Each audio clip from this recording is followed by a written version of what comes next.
iiwan ng problema. Kung aalis siya, di aalis. Baka gusto niyang lumipat sa Cartagena. Pero Julia, malaki ito, hindi natin pwedeng pabayaan. Paano ang bahay? Ang kotse? Dadalhin ba sa Cartagena? Paano? Gano'n? Tsaka ayaw kong tumira doon sa bahay ng Frances. Ano ka ba, Hermes? Sa bahay tayo ni Betty titira. Sino na ng ganitong oras? Sino pa? Eh di yung bubugoy-bugoy mong palamon na ng si Nicolas, makikikain. Ikaw na dyan, ayaw ko sa kanya. Ay, hindi si Nicolas yun. Matagal na siyang hindi kumakain dito.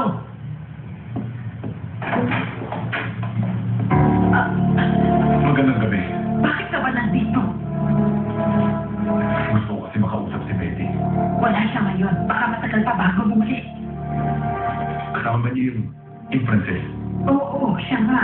Umalis na siya. Kung ano yung gusto mong sabihin sa kanya, sabihin mo na lang bukas sa ikomoda. Hindi ko alam kung ano nangyayari.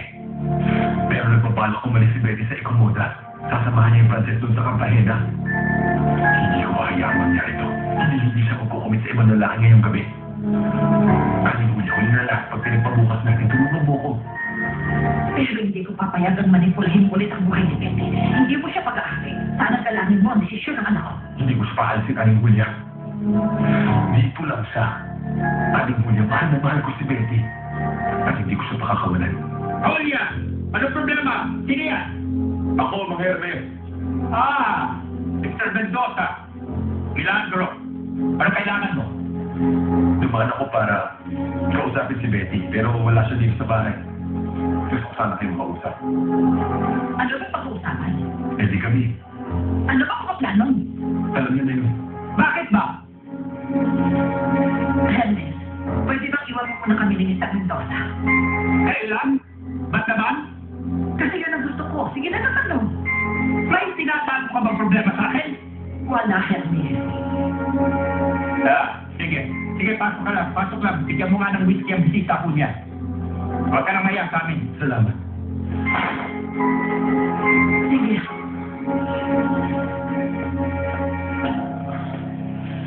Bapo ka dyan. Salamat.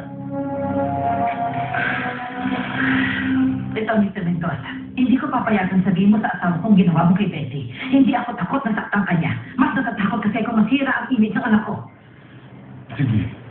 Pero kailangan ding malaman ng asawa niyo na mahal ko si Beatrice. Sige na po. Hindi mo na ako maluloko ulit. Alam ko yun. Alam ko lahat ng panulokong ginawa mo sa anak ko. Alam ko lahat ng lumang bumatak, lahat ng sitwasyon. Aling Julia, yun lang kinikwento ni Betty sa'yo. Yun lang alam mo, hindi yung akin. Hindi niyo alam ang kwento ko. Gusto kong makinig kayo sa akin. Sige na naman po.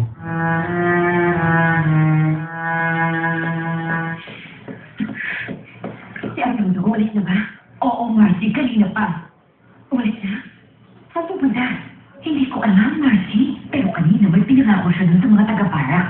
Nangako siya sa kanilang hindi niya papayagang umalis si Betty para sumama dun sa French boy sa Cartagena o sa Atlanta. Kaya na si Betty. Ewan ko, Marcy. Pero mukhang ganun naman mas hindi niya alam kung nasan.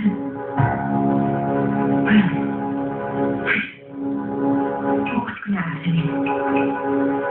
Hindi ka na pwede sumama sa akin. Wait ko mag-isa. Huwag ka mag-alala sa akin, Marky. May ride na ako pa uwi ngayon. Kaya ko na to. Malaki na ako.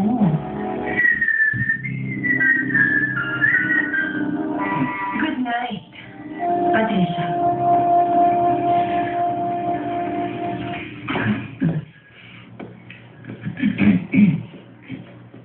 Hi, Pati. Alis ka na? Kasi, hatid na kita eh. Actually, Nicolas, ikaw lang ang hinihintay ko. Ganun naman pala. Tara.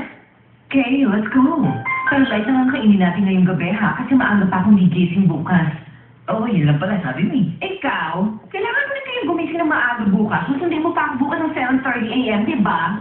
Huwag kang mag-alala, Pati. Binili ko na yung pinakamalaking alarm clock. Eksakto 7 a.m. Magaling yun. Alam? Papapati, papati, papati.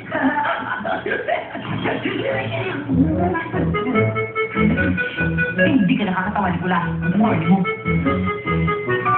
Kailan kaya ako titigil magpauto doon sa babaeng impasta?